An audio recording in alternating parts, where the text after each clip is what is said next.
Olá, irmãos, a paz do Senhor Jesus.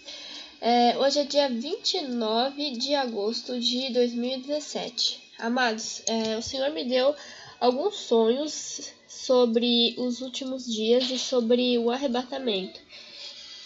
Eu gostaria de compartilhar com os irmãos como forma de alerta para nós estarmos nos despertando para a vinda do Senhor. Então, amados, o primeiro sonho foi assim. Inclusive, cheguei já a compartilhar com alguns irmãos. E na medida que eu for contando, eu vou estar explicando algumas coisas para ficar mais claro para os irmãos, tá? Eu estava com a minha família e alguns irmãos da igreja na beira do mar. O lugar da praia onde nós estávamos tinha como se fosse um piscinão de água doce. Era praia, mas era água doce naquele pedacinho. E nós estávamos nadando. Era um dia de sol, um dia normal. Tava até praticando alguns mergulhos junto com os irmãos. Aqui só fazendo um parênteses antes de continuar o sonho. A água doce, amados, geralmente representa a palavra de Deus, tá? E a água salgada, a água do mar, é o mundo. Porque no Apocalipse tem uma passagem que está escrito que o mar eram povos, línguas e nações. Então, o mar geralmente representa o mundo. Nós estávamos no mundo, mas estávamos ali separados naquela água que não era contaminada. Porque a água doce ela é feita para beber, para saciar a sede, a água salgada não. Então, dando continuidade. Nós estávamos ali e tínhamos um barco, que era um lugar onde a gente se abrigava. Aquele barco também era um tipo de submarino. E nós estávamos ali naquele barco quando, de repente, amados, o céu se escureceu, o sol se pôs. E ficou um ar sombrio, sabe? De repente começou a ventar muito, vinha aquele vento frio e as coisas começaram a ficar muito esquisitas. Aí, amados, eu olhei para o horizonte, o sol estava quase terminando de se pôr, ainda tinha um traço de luz ali lá no horizonte, mas isso tudo aconteceu muito de uma hora para outra, foi muito rápido. E eu vi no horizonte uma grande onda vindo. Ela estava longe ainda, mas ela estava vindo. Era um tsunami super mega gigantesco, devia ter tamanho de muitos e muitos prédios. Por trás dele estava o sol que estava se pondo, ele ainda tinha alguns raios de luz e ele meio que iluminava por dentro da onda, de forma que eu conseguia ver através dela, dentro dela, melhor dizendo, e dentro daquela onda, amados, havia uma grande quantidade de animais. Todo tipo de animais esquisitos, sabe? Com várias cabeças. Acho que todos os animais ali que descreve no livro de Apocalipse e também no livro de Daniel, sabe? Esses animais assim. Eram muitos animais misturados com a água, mas o que mais me chamou a atenção foi o dragão. Havia um grande dragão vermelho e ele ocupava a altura da onda inteira. Ele era o maior de todos os animais. Os pés dele estavam na base da onda, ou por baixo do mar, não sei, e a cabeça saía por cima. E quando eu vi aquilo, eu me desesperei. E eu pensei, nossa, essa grande onda, ela vai cobrir toda a cidade, toda a orla, e sabe até lá que mais, né? Pode ser até que invada boa parte do continente, porque era muito grande mesmo, amados. É um tipo de coisa que nunca se viu na história do mundo, né? A palavra do Senhor fala, né? Tem uma passagem que Jesus fala que os homens desmaiam de terror das coisas que sobrevirão ao mundo. Agora, amados, vocês pensam que todo tipo de coisa já aconteceu no mundo. Tsunami não é uma novidade, né? Já aconteceu antes. Tornados, furacões, vulcões, todas essas coisas já aconteceram, inclusive já destruíram muitas cidades. Mas quando Jesus fala de coisas terríveis, que nunca houve, nem nunca haverá, tem uma passagem que ele fala isso, que nunca houve, nem haverá em toda a história da humanidade. Então, não pode ser uma coisa que já aconteceu antes, vai ser uma coisa muito pior do que tudo que a gente já ouviu ou já ouviu falar. Então, quando eu vi aquilo, eu me desesperei e eu comecei a chamar as pessoas para entrar no barco. Aqui só fazendo um parênteses, amado, antes de continuar, tá? O barco, ele era um tipo de um submarino. E eu pensei, a gente afunda lá no fundão, né? Porque lá embaixo, as ondas, a água, ela é calma. E a gente vai ficar livre. Só que a gente fica, geralmente, como eu já expliquei para os irmãos, todo tipo de transporte, principalmente transporte coletivo, normalmente representa o arrebatamento. Geralmente o Senhor usa a figura do avião, mas dessa vez ele usou a figura do submarino e eu achei isso um pouco estranho, inicialmente, porque o submarino não é um transporte que sobe, certo? E eu achei isso um pouco estranho, fiquei um pouco na dúvida. Perguntei inclusive para o Senhor, porque eu fiquei pensando, talvez não seja arrebatamento, talvez seja só um tipo de proteção, de guarda, né? Mas eu pedi confirmação para o Senhor se seria o arrebatamento mesmo, a figura do submarino, e ele me deu uma visão que eu via uma moça com um vaso na mão, né? A figura das virgens lá, um vaso de azeite, e ela pegava aquele vaso muito às pressas e corria em direção a uma porta aberta, da onde emanava muita luz. E ela tinha uma pressa muito grande de entrar, porque eu entendi que a porta logo se fecharia. Aí eu continuei questionando o Senhor sobre isso. Falei, mas Senhor, por que a figura do submarino? E na hora me veio na mente uma passagem que está lá em Salmos, que todo mundo conhece, aquela passagem clássica, né? Que fala, faz-me deitar em verdes pastos e leva-me a águas mais tranquilas. Águas tranquilas. Então, eu entendi que o Senhor usou a figura do submarino para estar representando as águas tranquilas, porque o fundo do mar é um lugar onde as águas são calmas. Então, quando está acontecendo um turbilhão, um tsunami na superfície, lá no fundo é calmo. Então, amados, é apenas uma figura, tá? Deus fala por parábolas, ele usa figuras para ajudar a se expressar, a representar o que ele está querendo dizer. E aqui nesse contexto ele estava querendo dar ênfase à questão das águas tranquilas, porque será um livramento que nós vamos receber quando as tribulações começarem a acontecer, que a coisa começar a ficar grave mesmo. O Senhor irá nos arrebatar para estar nos libertando desse tormento e irá nos levar a águas tranquilas, certo? Porém, nós iremos testemunhar o início desse processo. Então, amados, quando eu avistei aquela onda gigante, eu comecei a clamar para as pessoas estarem entrando no barco. E eu comecei pelos meus familiares mais próximos, né? Meus pais, meus irmãos, meu esposo, minhas filhas. E eles entraram rapidamente no barco, na verdade acho que eles já estavam até dentro. E eu continuei chamando pessoas próximas, parentes, irmãos e amigos. A maioria entrou, mas muitos deles entendiam até o que eu queria dizer, mas eles não compreendiam a urgência do meu clamor. Eles não estavam vendo a onda que eu estava vendo, não sei porquê. E eles falavam, tá bom, a gente vai, mas daqui a pouco. Tinha até um rapaz que eu chamei e falei, venha, entre, para você se livrar do perigo. E ele falou, tá bom, eu vou. Só que ele deu meia volta e começou a ir na direção contrária. Eu falei, o que você tá fazendo? Ele falou, não, eu vou tomar banho primeiro. Eu falei pra ele assim, você não tá entendendo que não tem mais tempo. Se você for embora, quando você voltar, o submarino não vai estar mais aqui, você vai morrer. Ele acabou concordando comigo e acabou entrando. E muitos tinham às vezes medo de estar pulando do pier para dentro do submarino.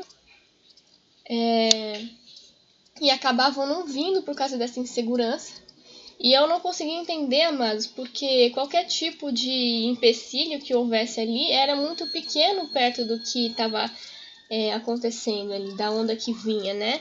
Quando a gente está em perigo, a gente topa qualquer coisa, né? Imagina que você está sendo perseguido por um tigre e você vê uma árvore, você não presta atenção se aquela árvore tem espinhos, se é difícil de subir, e em 2 segundos você já está lá em cima, você não sabe nem como é que você chegou lá.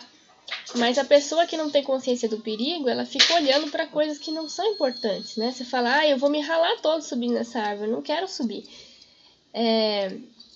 Mas as consequências de não subir nela é muito pior. Então, quando você está em perigo, você não se importa com coisinhas tão insignificantes quanto um ralado, certo?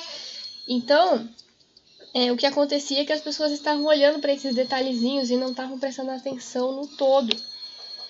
Mas, com muita insistência, eu consegui que a maioria entrasse. Mas teve uns que não entraram, né? Infelizmente, teve alguns que, inclusive, me xingaram e me humilharam e não quiseram entrar.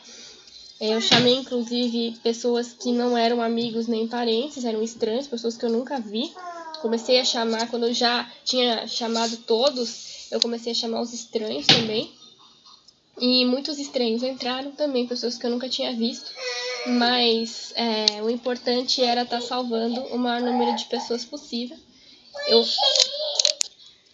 Uma hora eu olhei pra dentro e vi que estava ficando apertado lá dentro, de tanta gente que tinha entrado, graças a Deus. E aí, irmãos, chegou um determinado momento em que não havia mais tempo. As pessoas já não queriam mais entrar, já não conseguia mais encontrar pessoas que aceitassem entrar. E já era muito perigoso. Então nós fechamos, eu não lembro quem foi que fechou, mas alguém fechou a escotilha. E o submarino afundou. E acabou esse meu sonho. Então, amados, é importante a gente ter entendimento de que o arrebatamento, ele está mais próximo do que a gente imagina. E se não for o arrebatamento, será a tribulação. Então, de qualquer maneira, amados, é uma urgência. Eu percebo muito isso ao meu derredor.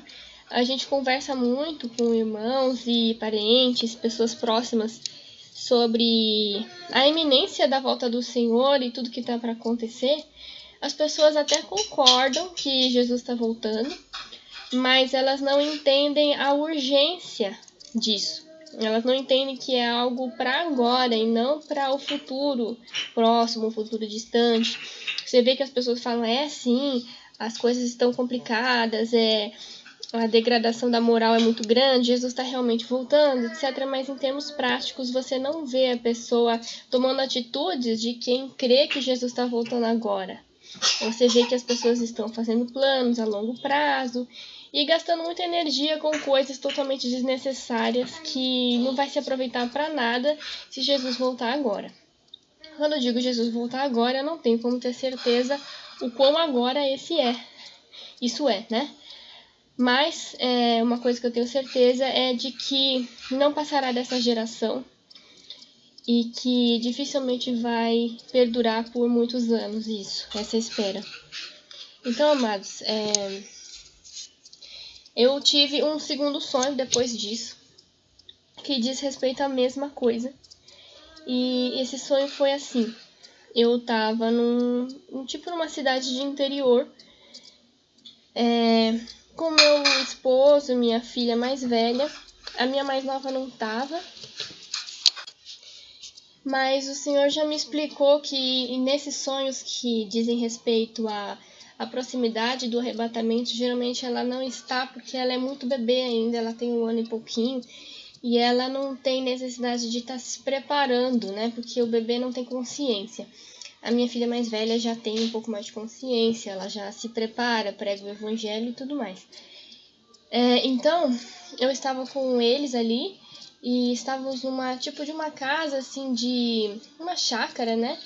E tinha uma casa que tinha uma parte externa e uma parte interna, uma porta de vidro. E ali na parte de fora tava acontecendo tipo um churrasco, alguma coisa assim. Tinham várias pessoas que eu nunca vi. Tinha inclusive um deles era um pastor que eu também nunca vi. E minha filha estava ali fora e eu estava na parte de dentro com meu marido. Assim, em todo quanto é lugar onde a gente ia, nós éramos seguidos por um ser que se assemelhava muito a um tipo de um mendigo. Parecia ser um mendigo maltrapilho, com roupas esfarrapadas. E eu achei isso muito esquisito.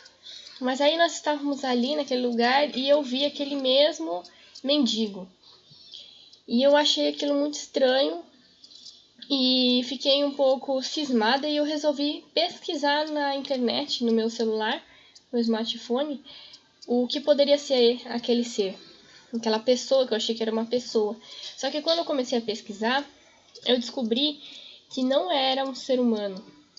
Não sei como, de que maneira que eu poderia descobrir isso, mas talvez por estar compartilhando e buscando vídeos, né, que falam sobre a volta de Jesus, essas coisas que a gente faz mesmo. Eu descobri que aquele ser ali era um ser espiritual, não era uma pessoa física. Ele tinha, na verdade, uma aparência de parecer um morto-vivo, sabe? Tipo uma múmia, assim. E estava escrito lá que aquilo dali era um devorador de carne humana. Olha só que coisa horrorosa, né, amados? Também conhecido como um tipo de um predador. E eu fiquei horrorizada porque eu percebi que aquele ser, ele não era tão inofensivo quanto parecia. Ele estava só esperando um momento para matar todas as pessoas que estavam ali. E ele era um devorador. Então, amados, eu percebi que aquilo dali era mais sério do que eu imaginava que era e que todos ali corriam perigo. Então, aqui só fazendo um parênteses antes de continuar para que vocês possam ir compreendendo o sonho. Eu entendi depois, analisando o sonho todo, ainda conversando com a minha mãe, que esse ser, ele representa a tribulação que está vindo. Provavelmente deve ser alguma entidade também que está ligada a essa perseguição toda que está para vir. Não sei exatamente o que vai acontecer, mas será terrível, será um grande massacre que vai acontecer, né, amados? Então, e eu sabia também que aquele ser ali, existiam outros iguais àquele, só que não naquela cidade onde nós estávamos, deviam ser em outras cidades, né? Então, cada uma tinha o seu, vamos assim dizer. Então, eu me desesperei e eu pensei, eu preciso sair daqui. E eu abri a porta de vidro e fui discretamente até a minha filha, peguei ela pelo braço, agarrei ela, entrei, mas tudo isso sem causar alvoroço, sem chamar muita atenção, para não despertar aquela criatura. Eu corri para dentro da casa e junto com meu esposo nós saímos pelo fundo e nós corremos por várias ruas e vielas em direção ao lugar onde a minha família estaria hospedada. Eu fiquei assim com uma dor no coração de não ter alertado as pessoas que estavam ali, inclusive um pastor que estava ali e tudo mais, mas eu não poderia ter chamado muita atenção, porque eu teria posto em risco a minha filha também. Então eu corri com ela nos braços por várias ruas e vielas e comecei a chegar num bairro que era um bairro muito, muito chique, tinham muitas mansões lindíssimas.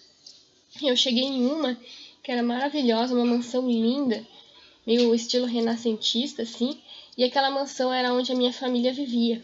E quando eu cheguei ali, eu descobri, amados, que eu não tinha só 3 irmãos, que eu tenho 3 irmãos na carne, mas no sonho eu tinha dezenas de irmãos. Então, eu acredito que esses irmãos representem os irmãos em Cristo, né? Que são vocês, somos nós. Quando eu cheguei ali, eu comecei a gritar de desespero, falando, gente, o devorador está chegando. E eu vi na garagem que tinha muitos carros grandes, e eu vi uma van muito grande.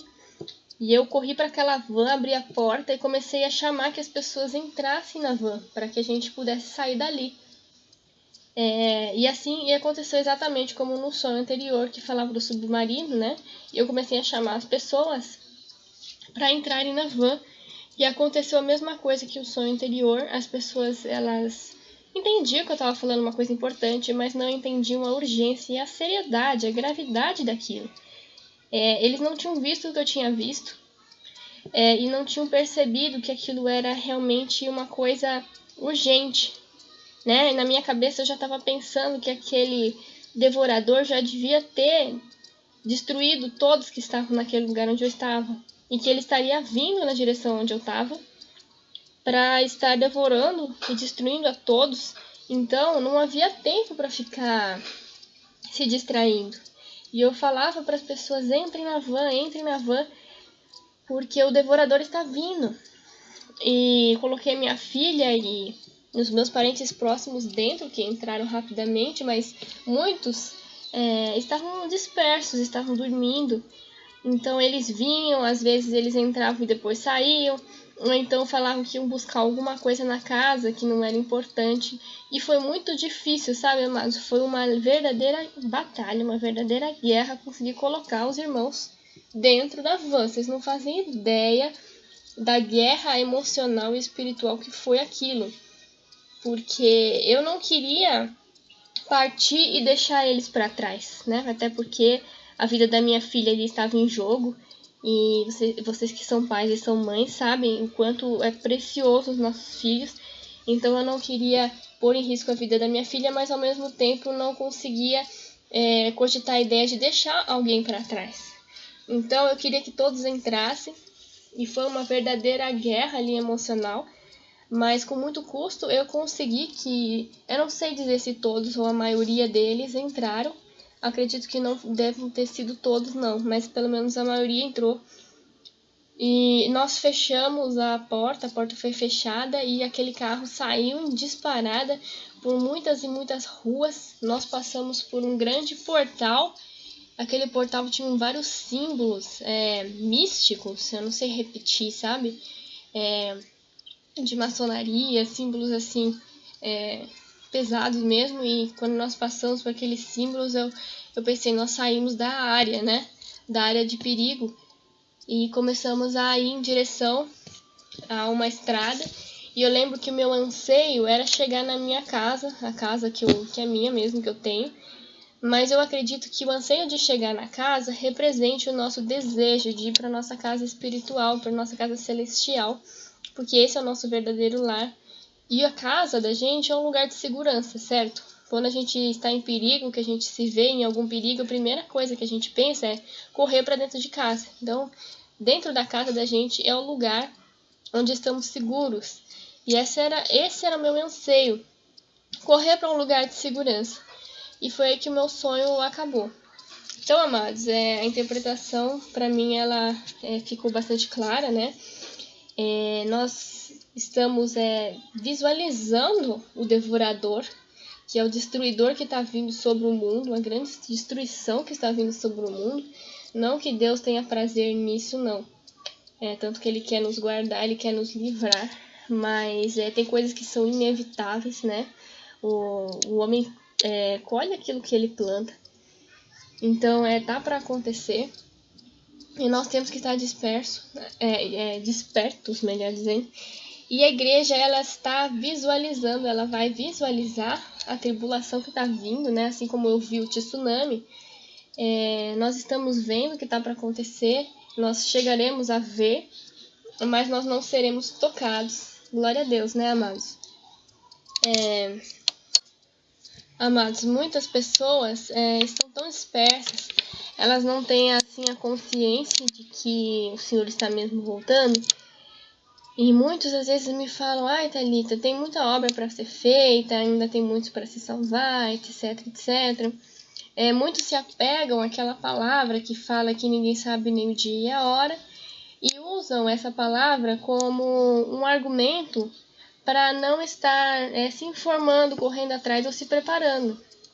Então eles falam: não tem como saber mesmo, então vamos viver a nossa vida. Só que não foi isso que Jesus disse, sabe? O Senhor disse que seria como as dores de parto daquela que está grávida. E, amados, eu posso dizer por experiência própria, porque eu já tive 2 partos naturais, que a mãe, ela não é pega desprevenida. E ela, de forma alguma, é surpreendida com a chegada do seu filho, porque ela não sabe o dia e a hora especificamente, né? Às vezes o bebê pode nascer antes da meia-noite, pode nascer depois da meia-noite. Então a gente não tem como saber exatamente o dia e a hora. Mas isso não é exatamente importante, sabe, amados? Porque você está vivendo ali os sinais. E os sinais eles vão se tornando cada vez mais óbvios e mais intensos na medida que vai chegando a hora. E quando chega a hora, ninguém é pego de surpresa. Então, amados, só se você não estiver grávida para você não sentir, para você não saber. Então, tem aqueles que não estão gestando a Cristo, né? Não estão se preparando para esse momento, então eles realmente não percebem. E fica de alerta, amados, não vamos ficar desapercebidos. Falando de sonhos, eu tive um sonho esses dias também, como eu estava dizendo para os irmãos, muitos falam, né, que a obra ainda tem muita coisa para muitas pessoas para se salvar e tal, mas o Senhor disse que aqueles dias, se eles não fossem abreviados, nem os escolhidos se salvariam, porque está chegando um momento em que a coisa está realmente crítica. Eu sonhei que eu tinha um grande aquário na minha casa, e aquário geralmente representa a igreja de uma forma geral, né? Porque tem a água é a palavra, e os peixes são as almas. Eu tinha um grande aquário, e esse aquário, ele era cheio de cardumes de peixes multicoloridos, a coisa mais linda, assim. Tinha uma água transparente e parecia tudo perfeito naquele aquário. E eu, olhando de longe, parecia tudo ok, mas eu percebi uma coisa um pouco estranha. Eu não conseguia ver os cardumes se movimentando. Então, quando eu cheguei bem perto, eu percebi, amados, algo assustador. Todos não, a maioria dos peixes estavam mortos. Aqueles cardumes coloridos, eles estavam parados porque os peixes estavam mortos. Olhando de perto, parecia assim que eles estavam dormindo, sabe? Que eles estavam com os olhinhos fechados, os peixinhos.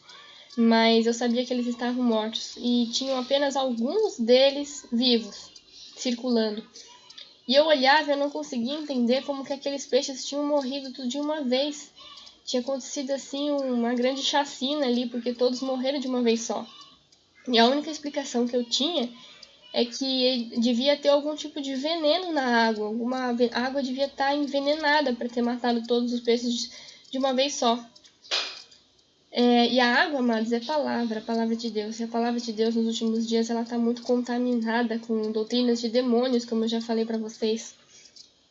Mas também está escrito, amados, que se nós bebêssemos alguma coisa mortífera, nada não nos faria mal. Então, aqueles que são verdadeiros de Cristo mesmo, eles não são contaminados, por isso que tinham alguns peixes vivos. E eu pensei, preciso tirar esses peixes daqui, esses peixes mortos, porque eles vão acabar matando os vivos, né? Vão acabar contaminando mais a água ainda e vão matar os vivos. Então, amados, está chegando a hora de ser feita a separação, né? Está chegando a hora de ser feita a colheita. E se o Senhor não voltar, se a tribulação não começar e o Senhor não voltar, nenhuma alma será salva, nenhuma pessoa, nenhum cristão será salvo, porque a gente está correndo risco também. Então, o Senhor ele precisa arrebatar a sua igreja. Algumas pessoas me falam, mas nós estamos aguardando isso há muitas gerações, né? Quando meu bisavô pregava falando que Jesus estava voltando, isso não aconteceu, e a gente acredita nisso e depois acaba se decepcionando. Escutei isso semana passada mesmo. Quem é que nunca sofreu uma decepção, né, amados? Eu também já me decepcionei esperando a volta de Jesus e não aconteceu. Mas isso não é argumento para a gente ficar desapercebido e para a gente deixar para lá, porque uma hora vai acontecer, certo? E a diferença de agora para o passado é que no passado ainda existia muita fartura na colheita, né? Nós tínhamos muita coisa, muitos peixes para pescar, ainda tinha muita coisa ainda para fazer.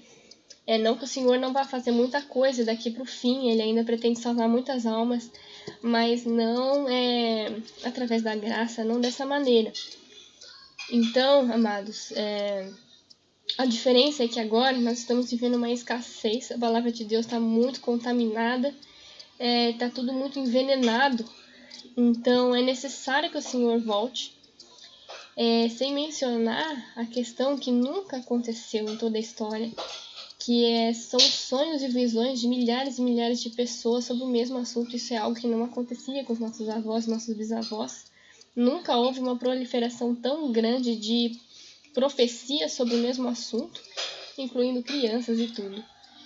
Então, amados, é só não ver quem não quer. E é isso, amados. Espero que isso sirva de despertamento para todos nós. A paz do Senhor Jesus.